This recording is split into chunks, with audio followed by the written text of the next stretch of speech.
اللہ نے ان پر تباہی ڈال دی اور اسی طرح کا عذاب ان کافروں کو بھی ہوگا۔ یہ اس لیے کہ جو مومن ہیں ان کا اللہ کارساز ہے اور کافروں کا کوئی کارساز نہیں۔ جو لوگ ایمان لائے اور عمل نیک کرتے رہے ان کو اللہ بہشتوں میں جن کے نیچے نہریں بہ رہی ہیں داخل فرمائے گا، اور جو کافر ہیں وہ فائدے اٹھاتے ہیں اور اس طرح کھاتے ہیں جیسے حیوان کھاتے ہیں، اور ان کا ٹھکانہ دوزخ ہے۔ اور بہت سی بستیاں تمہاری بستی سے جس کے باشندوں نے تمہیں وہاں سے نکال دیا زور و قوت میں کہیں بڑھ کر تھیں، ہم نے ان کو برباد کر دیا اور ان کا کوئی مددگار نہ ہوا۔ بھلا جو شخص اپنے پروردگار کی مہربانی سے کھلے رستے پر چل رہا ہو وہ ان کی طرح ہو سکتا ہے جن کے اعمال بد انہیں اچھے کر کے دکھائے جائیں، اور جو اپنی خواہشوں کی پیروی کریں وہ جنت جس کا پرہیزگاروں سے وعدہ کیا جاتا ہے اس کی صفت یہ ہے کہ اس میں ایسے پانی کی نہریں ہیں جو بو نہیں کرے گا، اور دودھ کی نہریں ہیں جس کا مزہ نہیں بدلے گا، اور شراب کی نہریں ہیں جو پینے والوں کے لیے سراسر لذت ہے، اور صاف شدہ شہد کی نہریں ہیں، اور وہاں ان کے لیے ہر قسم کے میوے ہیں،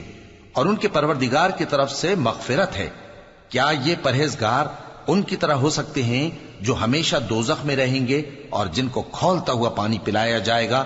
جو ان کی آنتوں کو ٹکڑے ٹکڑے کر ڈالے گا؟ اور ان میں بعض ایسے بھی ہیں جو تمہاری طرف کان لگائے رہتے ہیں، یہاں تک کہ سب کچھ سنتے ہیں، لیکن جب تمہارے پاس سے نکل کر چلے جاتے ہیں تو جن لوگوں کو علم دین دیا گیا ہے ان سے کہتے ہیں کہ بھلا انہوں نے ابھی کیا کہا تھا؟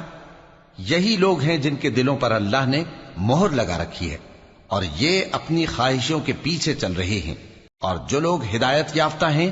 ان کو وہ مزید ہدایت بخشتا ہے اور ان کو پرہیزگاری عنایت کرتا ہے۔ اب تو یہ لوگ قیامت ہی کی راہ دیکھتے ہیں کہ ناگہاں ان پر آ واقع ہو، سو اس کی نشانیاں سامنے آ چکی ہیں، پھر جب وہ ان پر آ نازل ہوگی اس وقت انہیں نصیحت کہاں مفید ہو سکے گی۔ بس جان رکھو کہ اللہ کے سوا کوئی معبود نہیں، اور اپنے قصور کی معافی مانگو، اور مومن مردوں اور مومن عورتوں کے لیے بھی، اور اللہ تم لوگوں کے چلنے پھرنے اور تمہارے ٹھکانے سے واقف ہے۔ اور مومن لوگ کہتے ہیں کہ جہاد سے متعلق کوئی سورت کیوں نازل نہیں ہوتی، لیکن جب کوئی واضح احکام والی